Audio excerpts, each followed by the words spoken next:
Hello, I'm glad you're joining me for this presentation of my work, Inclusive Histories, an evaluation of Georgia archives. I'd like to welcome everyone and introduce myself. I'm Sean Campos and I use she, her pronouns. I work as a library technical assistant for Georgia State University's library in the Digital Projects Department in Atlanta, Georgia.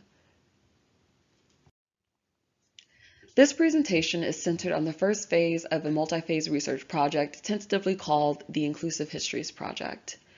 This research was inspired by the Repo Data Project conducted by archivist Ben Goldman, Ira Tansley, and Whitney Ray.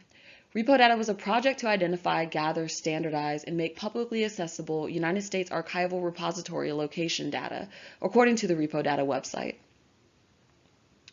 The Inclusive Histories Project was designed to better understand limitations to accessibility in digital collections within the United States and apply that knowledge to aiding library workers in creating more accessible and inclusive digital content. It is very accessibility driven. This work stems from a problem I experience very often in my daily life as a student, community member, and now as a researcher: a lack of truly accessible and inclusive digital content. As someone that identifies as having an invisible disability, I was pleased when I saw the mad rush to be more inclusive and apply universal design to GLAM institutions 2 years ago. This enthusiasm also extended to virtual environments because of the COVID-19 pandemic, and as a distance learning student that frequently used screen readers, I was all for it. Then I noticed something. Conducting research on topics that involved marginalized communities was still very difficult. I thought that maybe I had missed something, and I believe we all did. In our rush to produce more inclusive and accessible digital content, things like accuracy, discoverability, and users' input were at times forgotten about, not considered, or not addressed. But why? That's what I'm trying to figure out. Something interesting is that many archival institutions within the United States do aspire to or have created digital collections that focus on underrepresented communities' stories. Still, these collections are frequently inaccessible to the very people they represent due to a lack of knowledge, funding, or sadly, time to ensure that accessibility good practices are adhered to in digitizing and promoting the use of archival collections.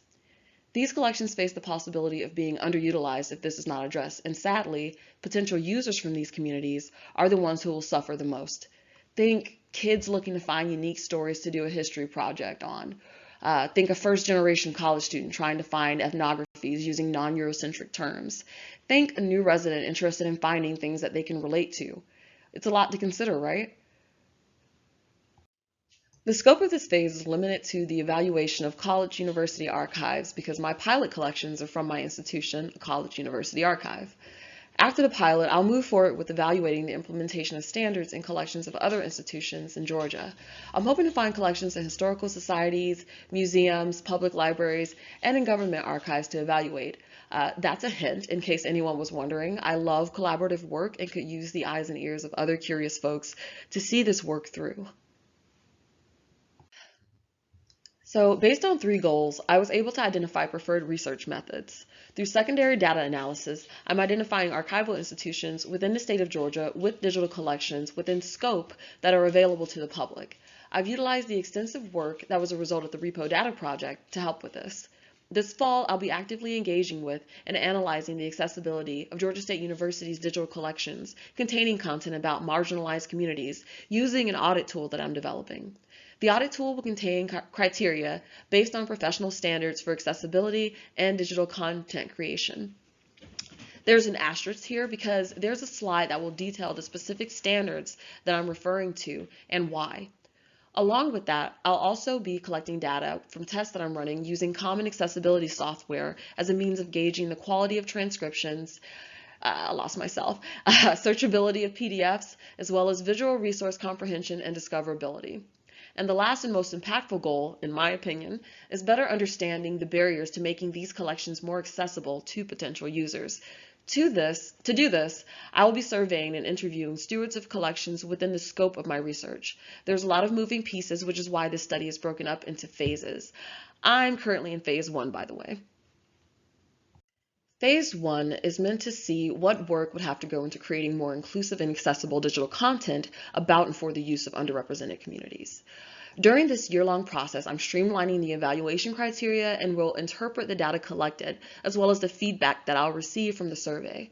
Because of the collaborative nature of this work, I'm consulting with seasoned professionals and stewards of digital collections and working with colleagues to accomplish my goals and refine my processes. Everything in phase one revolves around the state of Georgia. I realize that this limits my findings, which is why after phase one, I'll be conducting similar research on similar collections in the Southeast and hopefully in the future, other regions. Right now, I'm focusing these efforts on the digital collections at Georgia State University with the support of our digital projects coordinator by evaluating and improving our collections based on commonly used standards. All right, so what standards did I grab the criteria from? Well, as you may or may not know, there are a lot and there is varying consensus on which ones are the best. I tell everyone that I prefer to say good practices instead of best practices because of the ever-changing nature and needs of our communities. In thinking of what standards were applicable to the needs of potential digital collections users, I settled on these, and here's why. So, the Americans with Disabilities Act is law that, quote, prohibits discrimination against individuals with disabilities in all areas of public life, including jobs, schools, transportation, and all public and private places that are open to the general public. The purpose of the law is to make sure that people with disabilities have the same rights and opportunities as everyone else, unquote. These are laws that aid in ensuring that we are not limiting the potential of differently abled folks and are referenced by many of the other organizations included in this list. The Web Content Accessibility Guidelines were developed with a quote, with a goal of providing a single shared standard for web content accessibility that meets the needs of individuals, organizations, and governments internationally. These guidelines have been, oh, I forgot to unquote. Unquote. These guidelines have been the core of many efforts in institutions similar to ours that aspire to successfully create more accessible content for their users. Now, the Ally project was also included as a reference because of its practical and easily understandable website infrastructure. The website is meant to be, quote, a living example of how to create beautiful, accessible, and inclusive digital experiences, unquote, according to the About page. It's also an easy to understand example of how digital content can be made accessible. And finally, I included a trusted favorite, the federal agency's Digital Guidelines Initiative's technical guidelines for digitizing cultural heritage materials as a means of ensuring that image quality maintains its integrity. So I use screen readers fairly often and have come to rely on them. My frustration with finding material in digital collections that was not able to be read by my screen readers made me want to investigate how often this problem was encountered. It was further compounded by the fact that in the course of my work, I was seeking information relevant to people and communities that I identify with. The criteria were originally just things that I sought out when using online collections.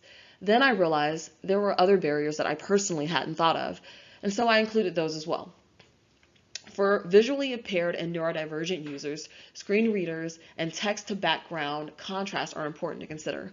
Alternative text for images is also helpful when you have visual content.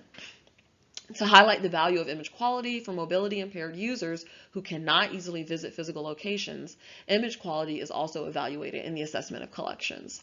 All criteria are based on good practices established by professional organizations within the United States, and more may be added based on my findings in this phase. All right, so in interacting with the collections at my institution, I've already come across several digital collections that were kind of close to meeting the accessibility standards I described earlier. These collections have content that relates to traditionally underrepresented and underserved communities. Once we complete some ongoing projects, more of our digital collections website content will have attributes that make them likely to be more likely to be utilized, such as interactive viewers, current and commonly used controlled vocabulary terms, and hopefully increased compatibility with screen readers and text accuracy. All right, so trying to get through this really quickly. If you have any questions or if you can't think of one right now, but you have one later, feel free to contact me by email or connect with me on LinkedIn. Thank you all very much.